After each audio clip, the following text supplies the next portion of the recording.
Hello student, today let us discuss an important concept in thermodynamics, that is our Hess's law of constant heat summation. So according to the definition for this law, the enthalpy change for a chemical reaction is same whether the reaction takes place in one step or several steps. So the delta H value will be same whether the reaction is taking place in one step or several steps.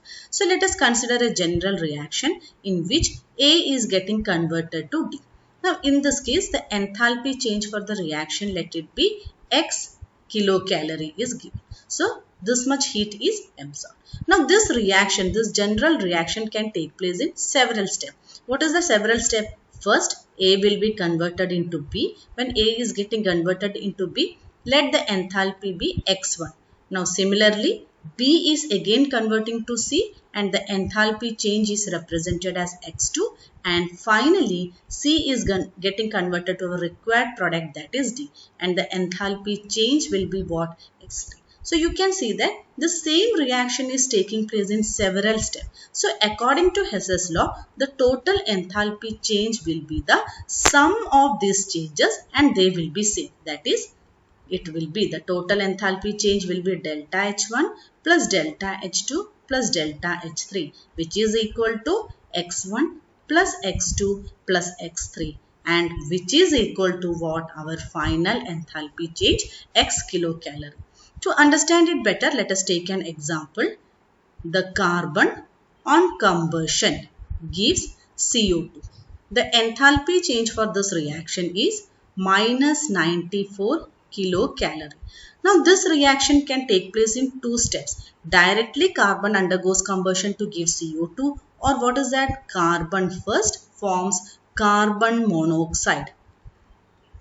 Carbon first forms carbon monoxide. So this one is what?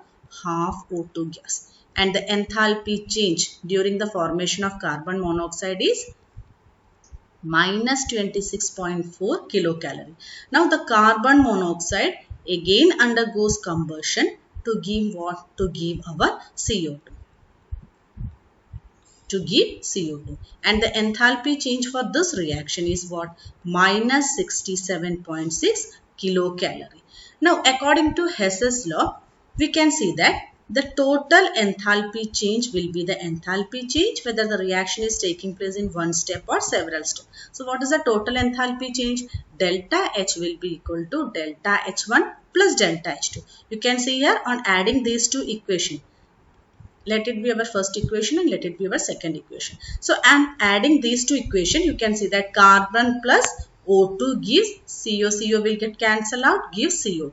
So here you can see minus 26.4 kilocalorie plus minus 67.6 kilocalorie gives what? Our final answer will be the sum of these two enthalpy change, that is minus 94 kilocalorie. So if we consider the applications of this Hess's law, the first application is it helps to find out the heat of a reaction. The Hess's law helps to find out the heat of a reaction. Second, it also helps to calculate the lattice energy of a crystal. And similarly, we can say that another application of the Hess's law is it helps to find out the heat of formation of intermediate compounds. Intermediate compounds, when we are saying, you can see that in this case itself, if the value for the general reaction, this one, and the second delta H2 value is given using the Hess's law equation, that is the total enthalpy change is equal to sum of the enthalpy change whether the reaction is taking place in one step or several steps. So if these two values are given, we can find out the, what is that? The value of the intermediate compound. So let us do one problem based on the Hess's law. In this case, we have to find out the heat of the reaction for Fe2O3 plus 3CO gives 2 FeO plus CO2. Now, in this case, the two reactions given to us are Fe2O3 plus 3CO gives 2 Fe plus 3CO2. The enthalpy change for this one is given and the enthalpy change for the second equation is also given. So, here you see, we have to get Fe2O3. So, Fe2O3 is present here. And we have to get 2 FeO, but here it is that, what is that? It is only 1 FeO. So what we have to do? Let it be our equation 1 and let it be our equation 2. We have to multiply 2 with equation 2. Now on multiplying 2 with equation 2, we cannot add these two equations. You see here what is given here, Fe2O3 plus 3CO. If we add the equation, we will get 5CO. But what we need only 1CO. So what we have to do? We have to subtract these two equations. So what is that? Equation 1 minus 2 into equation 2.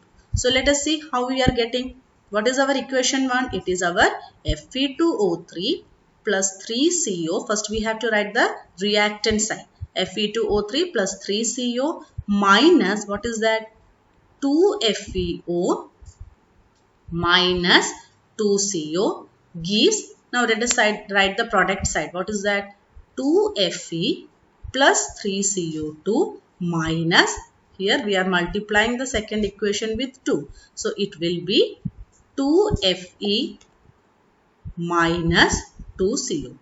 So here you can see 3CO gives what? We will be getting Fe2O3 minus 2FeO plus CO gives here 2Fe gets cancelled out. What we are having here? 3CO2 minus CO2.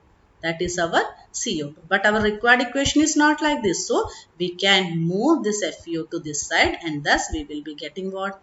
Fe2O3 plus CO gives what? It gives our 2FeO plus CO2. So till now we have arrived at our what? We have arrived at our general equation which is given here. Now what we have to do? We have to find out the enthalpy of this reaction. So how can we find out the enthalpy for this reaction? We can see here what is the value given here.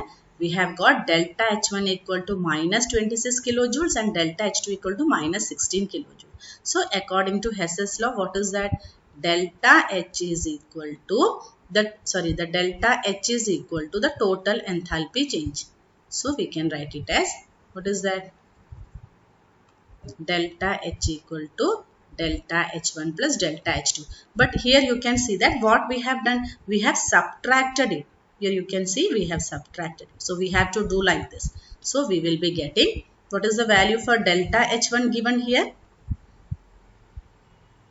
The value for delta H1 is minus 26 kilojoules. So we can write it as, it will be equal to minus 26 kilojoule plus, you can see here what we have done, we have multiplied it with equation 2. So here also we have to multiply it.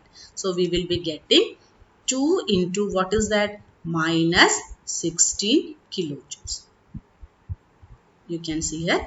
Here we have multiplied it with minus 26 kilojoule and minus 16 kilojoule. But what we have done here, we have subtracted here. So what we have to do, we have to here also write minus. Since we have subtracted equation 1 minus 2 into equation 2. So we will be getting what? Minus 26 kilojoule plus 32 kilojoules, and that is our total enthalpy change or heat of the reaction will be what? It will be 6 kilojoule. Hope the Hess's law is clear. Thank you.